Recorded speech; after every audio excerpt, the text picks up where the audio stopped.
My name is Sharon Hennessy, and I teach English to speakers of other languages at Southeast Center. And this is a presentation I recently shared with some faculty at the Southeast TLC. We're talking about going paperless. It's a goal. And it's not an easy one to reach because that paper just likes to stick to us. So the purpose of this presentation is to look at the big picture of going paperless and then also share some strategies for doing it in classrooms, and then share exactly just one example. One big picture thing that I think is really important is to acknowledge that we are in the age of bring your own devices, that going electronic documents do not always require computers. For that reason, I feel that it's very important to consider tools that can go mobile, and that means presenting documents to students so they can see them on their phones or tablets or whatever device they're using. And it might be a computer too.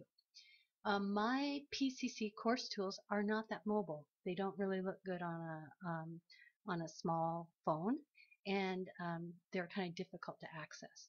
Google Tools, which is offered by PCC, has Google Sites, Google Documents, and other tools that are viewed on phones quite nicely. The other thing is D2L is mobile, and students can see their D2L pretty well. And then there are other cloud services that are geared towards mobility. There are a number of other tools that support paperlessness. I listed some of them here: YouTube, Quizlet, EasyBib. Ebooks are great, believe it or not. I read ebooks on my phone. I don't mind doing that. I think it works well for me. PDF annotation, library databases are really great, and note-taking applications offer a lot of potential. So to reach the goal of going paperless, I believe we need to accept the use of devices such as phones in the classroom, and actually teach students that mobile devices can be used instead of paper.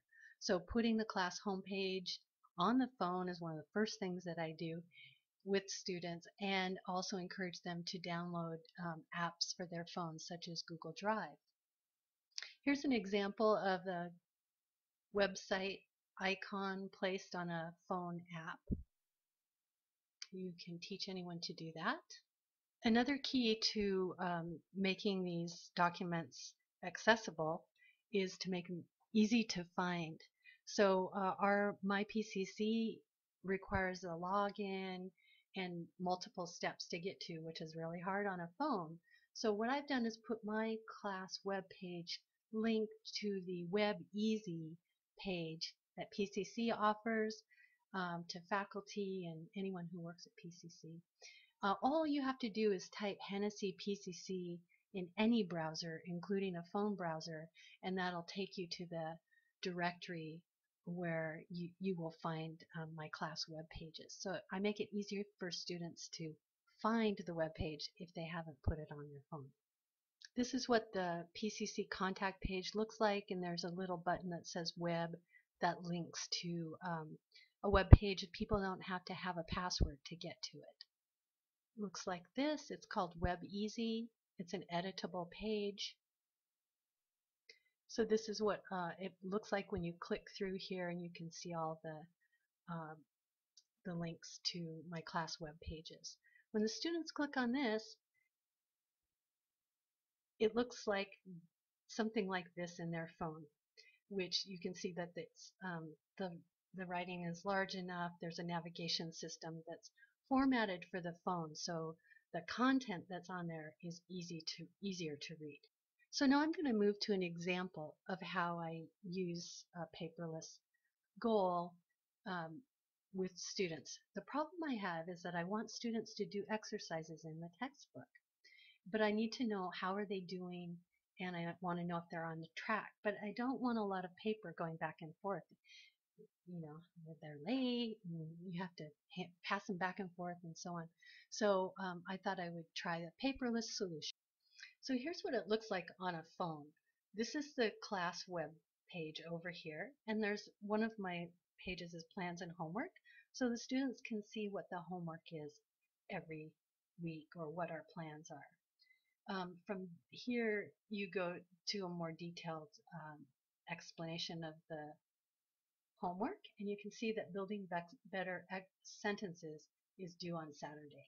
When students click on that, it clicks them over here to a form where they can write their answers in this form, which is on the web. They can do it on their phone, they can do it on a computer, they can do it on a tablet, and they essentially submit their answers from the book through this web page. So here's a schematic of the flow. Students do the exercises in their book. They use a Google form on the class website. That information gets put in a Google spreadsheet. The teacher reviews and marks it, which is it's pretty easy. I'll show you that on the next page.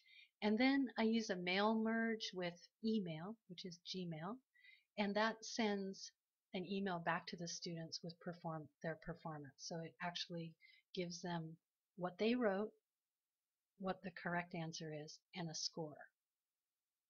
This is what the spreadsheet looks like. The students enter the practice, the page numbers.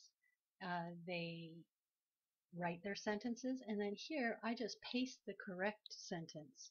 And I'm able to just copy and paste down to every entry, and then I look at it and decide how many points the student gets, how near they are to correct. Then in Google Spreadsheets, there's an add-on called Yet Another Mail Merge, and I use that mail merge to get the data from the spreadsheet into an email. I create a draft email like this, and these codes right here are keys tied to the spreadsheet. It's fairly simple to set this up so it can be reused every week, so you don't have to recreate the feedback email every week or recreate the spreadsheet. Also, the mail merge walks you through the steps, so it's pretty easy once you get used to it. The body of the email to the student looks something like this, where they know what homework it is, what pages, they see their answer, the correct answer, and then they see their points. This can be formatted any way the teacher likes, and additional information can be added to the draft email or the template email. So that's one example, and it is a bit advanced, but it's really not that hard. There are many other things you can do, and I invite you to contact me. I would be happy to support your paperless goals. I can do over the shoulder help. I think one way to approach paperlessness is to find a problem that you want to solve, a place where you want to eliminate paper, and then find the correct solution for the problem. So just email me. I'd be happy to help.